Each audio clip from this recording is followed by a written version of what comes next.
The year is 2014 and a new X-Men film is on the horizon, X-Men Days of Future Past. The film serves as a crossover between the characters in the prequel, X-Men First Class, and the original films due to the convenience of time travel. Inspired by the comic book story arc of the same name, the film follows the X-Men living in a dystopian future. In this alternate timeline, mutants and non-mutants alike are being hunted and killed by gigantic robots called Sentinels, which can shapeshift to adapt to any mutant superpower thrown at them.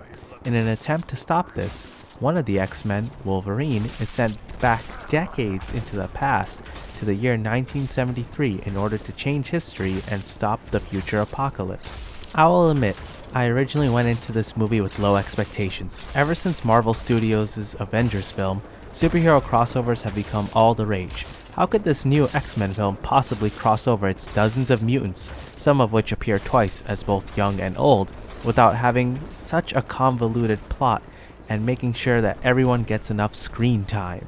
The short answer, it didn't work out. The movie wasn't accurate to the comic books, not that Fox really ever cared about that, but that isn't to say that the film wasn't good. X-Men Days of Future Past may have sidelined dozens of characters and only focused on a few, but it felt as if everyone was playing an integral part, whether they were a lonesome fry cook or a kleptomaniac breaking a stranger out from the Pentagon. Since the X-Men film franchise's birth in 2000, Wolverine has always been the center for most of the films, and why shouldn't he be? He's always been the crowd favorite due to the amount of action he brings with him and his anti-hero attitude. However, in the years leading up to Days of Future Past, many viewed him as being overrated. Wolverine has had 2 spin-off films in the franchise while everyone else has had none. When I first saw the movie poster for X-Men Days of Future Past, it wasn't shocking to see him as the biggest character on it. I mean, after all, he is the one doing the time traveling in order to stop the dystopian future, so let's go pay for that expensive movie ticket to see Wolverine save the day for the millionth time. But once again, Days of Future Past surpassed my expectations. Wolverine may have been present for most of the film, but he mainly took a supporting role and made sure things went smoothly. In fact, during the final battle scene, Wolverine was literally tossed aside so that there was a more meaningful confrontation, one with words instead of fists. This took place between the stars of the movie, Professor X, Magneto, and Mystique. The film heavily focused on the relationship between Professor X and Magneto, 2 mutants with opposing views on how the rest of their kind should be treated.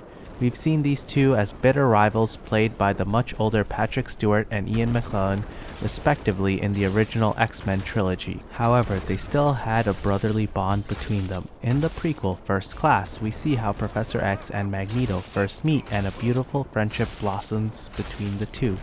But in Days of Future Past, everything has changed. The brainy Professor X is depicted as a complete mess who has given up on his quest for mutant equality, while Magneto is more calm and collected and hasn't forgotten his goals. You wouldn't feel bad if you agreed with Magneto. Aside from these 2 leading figures, Mystique also stands out and gets her time to shine. In previous cases, Mystique has risen to the occasion and becomes the primary villain, taking the spot that's usually held by Magneto. With her shape-shifting powers, she single-handedly assassinates a military scientist who was using mutants to create weapons. This assassination is the key event that creates the dystopic future that Wolverine is trying to prevent. What makes Mystique interesting is that she's caught in the middle between her former best friend Professor X and her new mentor Magneto. However, the film doesn't shove in an unnecessary love triangle and instead focuses on the real issue, mutants and their assimilation. By doing so, we are truly able to witness the struggles that Mystique has to deal with. One place where the X-Men stand above all else is with the morals and values tied within each film. Since their creation in 1963's The X-Men comic, mutants have always represented minorities and their struggle for equality, especially during the Civil Rights Movement. Professor Charles Xavier, founder of the X-Men team, believes that mutants and non-mutants can live together in harmony. It's no wonder people compare him to Dr. Martin Luther King Jr., while they compare Magneto, the primary antagonist who believes mutants are superior, to Malcolm X. In the film, it's no surprise that the issue of being a minority plays a heavy role when robot sentinels funded by the US government begin to target mutants and kill them because they are perceived to be a threat. This soon leads to the dystopian future where the Sentinels dominate the Earth and try their best to get rid of the quote, mutant problem. But why are mutants viewed as a threat? Like today, it is because people are judging a whole race based on the actions of a few. In Days of Future Past and the previous films in the franchise, we've seen the supervillain Magneto cause harm to anyone who tries to stop his quest of making mutants the superior race. The government and the media don't care about all the good that other mutants have done. They'd rather judge the entire race based on the actions of Magneto and his mutant team, the Brotherhood of Mutants. This truly speaks to the world that we live in today. Our media generally focuses on people when things go bad for them, but they won't write any news reports of them doing any good. Are we heading down a similar future that's portrayed in the film, just without the giant robot Sentinels? It would be nearly impossible for anything X-Men related to not deal with discrimination, but Days of Future Past goes above and beyond and discusses political issues as well. For example, in the film, the US government has given support to Sentinels. The government wants to put down the quote, mutant rebellion, something that has occurred because of how they were treated in the first place. In the future, the Sentinels treat the mutants as if they have no rights. Even in the past, mutants have been put into internment camps and were experimented on purely out of fear that they could be dangerous. Just because someone is different doesn't necessarily mean they're dangerous. It seems strange how we all managed to get along without the internet and touchscreens back in the day.